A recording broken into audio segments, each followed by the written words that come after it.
Greetings and welcome back to my channel. It's really great that you're here on a mellow and chilled out Labor Day weekend.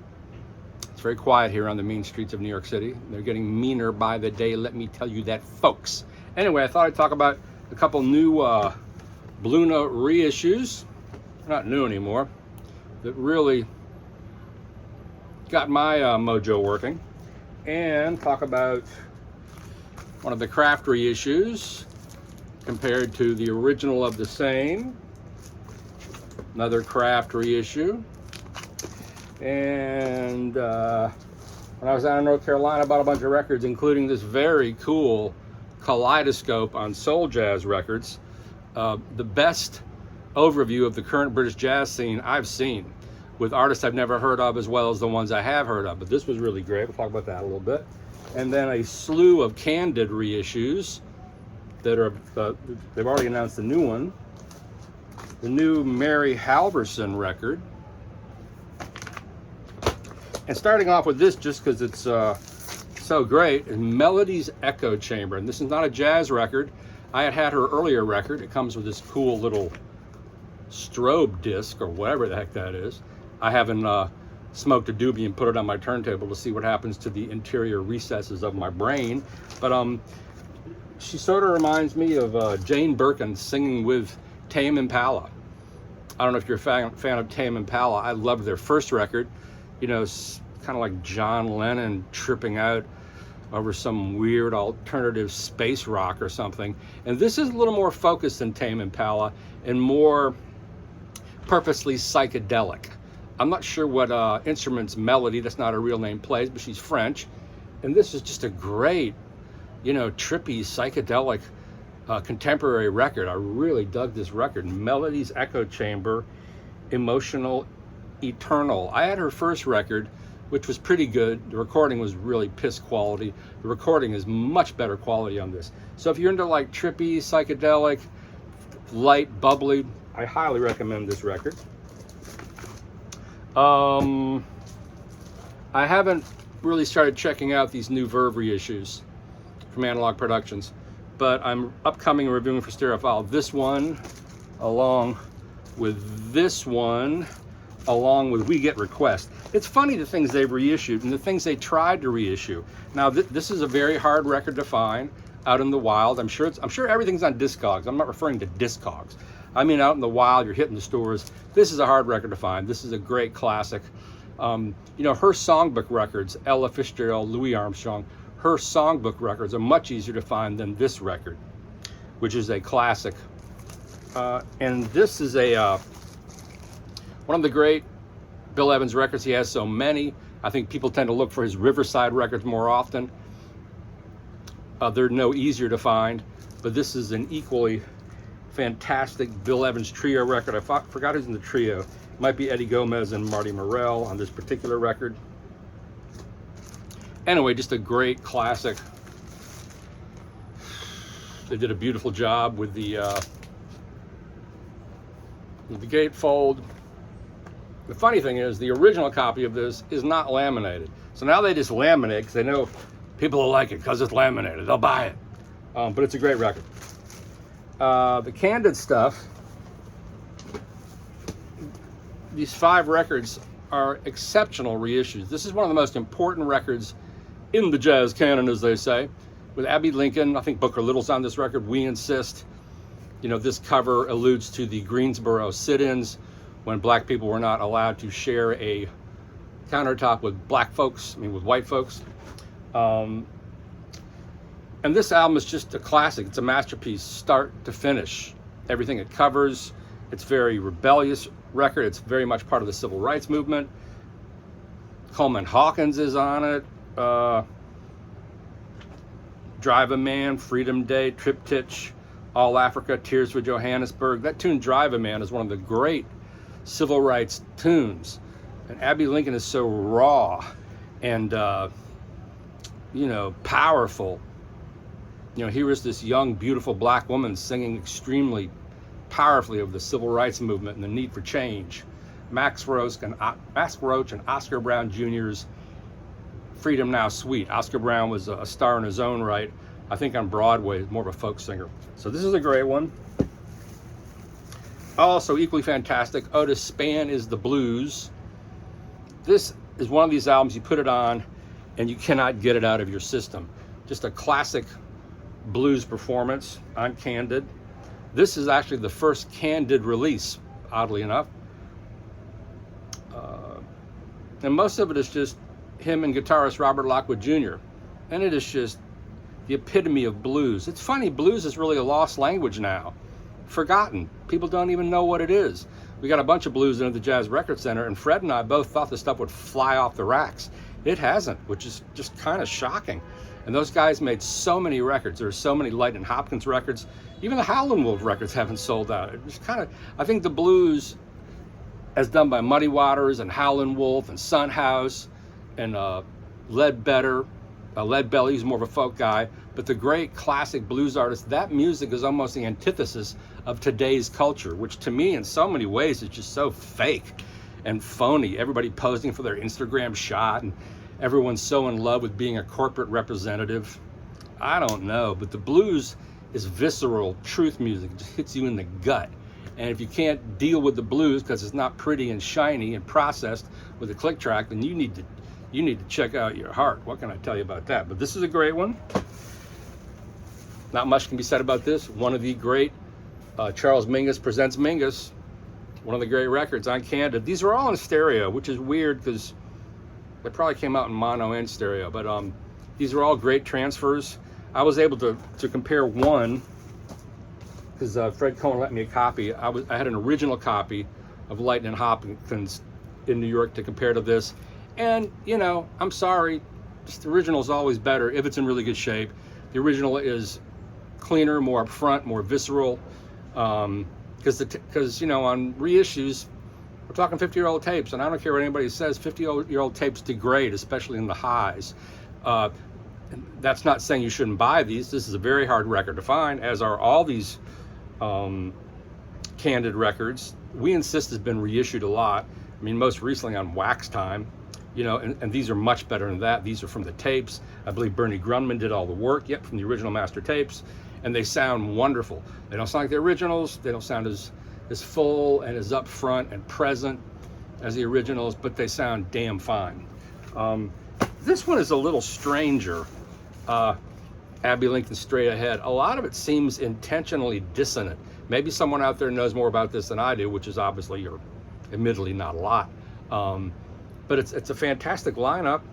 Max Roach, Eric Dolphy, Coleman Hawkins, Booker Little, Mal Waldron, Julian Priester, just phenomenal musicians. And there's some really cool sings when Melindy sings In the Red, Blue Monk, Left Alone, African Lady. It's just the music's a little dissonant. It's not an easy listen. Abbey Lincoln was not an easy performer. Abbey Lincoln was not the jazz Karen Carpenter. Abbey Lincoln was more, not that she sounds anything like Karen Krog, but more against the grain like that, at least on these early records. So that's it. The Candid stuff is really, really fantastic, as are these Verve reissues. I didn't have an original of this to compare, but I was just listening to this now. My Kuzma Stabiar was down for the count for a little bit. I took it apart and there was all this oil all over the sub platter. I don't know what happened, but I couldn't get up to speed. But now that I cleaned it all up and factory reset, my Kuzma's running perfectly, and this sounded wonderful on the Kuzma. Plenty of depth, lots of subtlety, very dynamic, a very, very quiet recording. This is one of the great Art Pepper records, along with Art Pepper Meets the Rhythm Section, along with Getting Together, all these great contemporary records, releases he did, the great alto saxophonist Art Pepper. If you're a jazz fan, you like hitting hard bop, this is a must-have recording.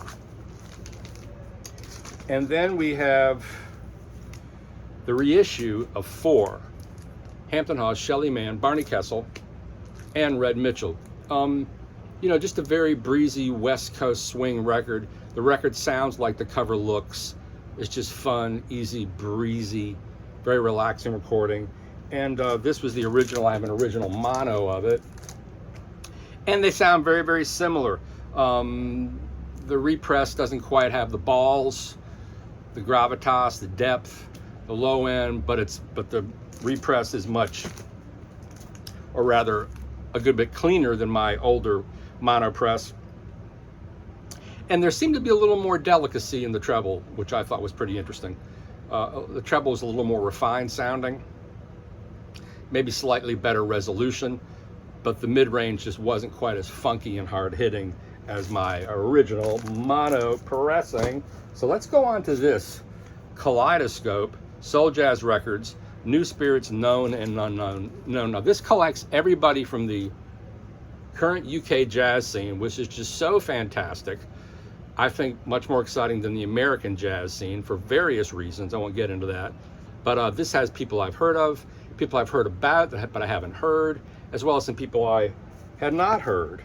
It has a great track by Matthew Halsall and the Gondwana Orchestra. Yasmin Lacey, who I hadn't really heard of, great R&B jazz sort of singer. Hector Plummer, I never heard of him. Ill Considered, of course, a very well-known group in this whole thing. The Expansions I hadn't heard of, Chip Wickham. The Levitation Orchestra, which does sound like an orchestra, slightly avant-garde with some electronic influences. Emma Jean Thackeray, who I did a piece on for Downbeat, and thought she was just marvelous. Tenderlonis and the Tutu Orchestra, another group I'd read about and heard about, and they do sound like an orchestra. My favorite things on this record, on the Matthew Halsall, Joe Armand Jones and Maxwell Owen, and then two things I hadn't heard, Colocutor, which is, some of the stuff is a little too dance-oriented for me. When the jazz musicians from the UK embrace the whole quote-unquote spiritual jazz thing, I think that's fantastic. They do a wonderful job. When they start inserting all these machine beats and all that, I don't think it works as well. Not that I'm against machine beats. I love electronic music. I just bought the new Tosca record, which is up there somewhere, but I just don't think that the beats approach works as well, because some of these guys are wonderful players. Like Matthew Halsall is just fantastic. Trumpeter. Nat Birchall, I've heard a lot about. Ruby Rushton, another one. This is a 3 LP set from Soul Jazz, Kaleidoscope, and I cannot recommend this highly enough. The store I went to in Charlotte, North Carolina, Lunchbox Records, just blew my mind. It really reminded me of the old days at Other Music. They had so many new recordings, so many things I'd never heard of across all these different genres. They had very deep stock. That is one of the best stores I've been into since Other Music closed. Here in New York, we have a lot of used stores that have old records, but not a lot of new records. I mean, I guess Rough Trade in Midtown, maybe they have a lot of new stuff. I mean, it's all new, but I don't know if they have the breadth of what I saw at Lunchbox. So this is fantastic. Excellent cross section if you're wondering what this whole thing is about. And the records all sounded great. All the tracks sounded great. And then I wanted to get into these two Blue Note reissues. Ronnie Foster, what's this called? Two-Headed Freep, and Jack McDuff. Both of these are fantastic, unexpected, oddball sort of reissues. First off, starting with Jack McDuff, Moon Rappin'. This is the weirdest Jack McDuff album. It's very sparse, it's very eclectic, the grooves are unusual, he's not playing a lot, the arrangements, things really stretch out. This is sort of like a modernist record in the Jack McDuff canon, and they don't include the credits of the players on the inside of the record, which is kind of weird. But it's a really hip, I don't think it's Bernard Purdie or Idris Muhammad, but the drumming is really hip, and it's just a really cool, sparse, funky, stretching, sort of cosmic. Even the cover looks kind of cosmic, you know. But what a great reissue. You know, especially when you consider Blue Note has so many soul jazz, grits and gravy, gospel jazz records, you know, of all the usual suspects. These are both really unusually different. And the Ronnie Foster record, Ronnie Foster, another organist, this is gotta be the sleeper reissue of the year. I didn't know really what to expect from this. Wasn't aware of this record when it came out. I thought it would be kind of another Mazzell Brothers, who are great, except for that one Donald Byrd record I don't like, but the Mazzell Brothers are fantastic. I thought it might be one of those deals, or with, or just more of a disco fried attempt at grabbing an audience. And I don't know his other work, but this includes Ronnie Foster on organ, Eugene Bianco on harp, George Devens on vibes, cabasa, shaker, and cowbell, Gene Bertoncini, the great Gene Bertoncini on guitar, George DeVivier on double bass. You can see these are real jazz cats. Jimmy Johnson on drums. I think of Jimmy Johnson, isn't he like from the South? He was like, did a lot of stuff on Capricorn Records. Gordon Edwards on bass guitar. I mean, a smoking band. And this record kicks fucking ass, man. Long, extended solos, great arrangements, memorable tunes, and it's just like sizzling the whole time. It's just a magical session. Recorded Rudy Van Gelder Studio, Inglewood Cliffs, New Jersey on January 20th and 21, 1972. Let's see what an original copy of this goes for at Discogs. I'm just kind of curious. You can get, there were 140 for 20 bucks. But this sounded fantastic on my hi-fi. This is my favorite of all these reissues I've been lucky to get here to review. And if you're going to buy one, this is the one to buy. This is a future-looking, funky organ jazz record from 1972. I have a theory that the 60s, the spirit of the 1960s was not really over until about 1974. There was just that feeling, because I'm old enough to remember all that. It was still sort of operating, and this is on the cusp of that. It's definitely got like almost a West Coast progressive fusion thing going on, and it's just so happening. Even the tunes are cool. Chunky, Drowning in the Sea of Love, which is an old R&B tune. The Two-Headed Freak, Summer Song, Let's Stay Together, Don't Knock My Love, Mystic Brewing, Kentucky Fried Chicken. Anyway, thanks so much for checking out on my channel. If you like what I'm trying to do here, I really appreciate it if you'd hit that subscribe button and like my work. And I will be back with more. And thanks a lot. Have a great holiday. Bye.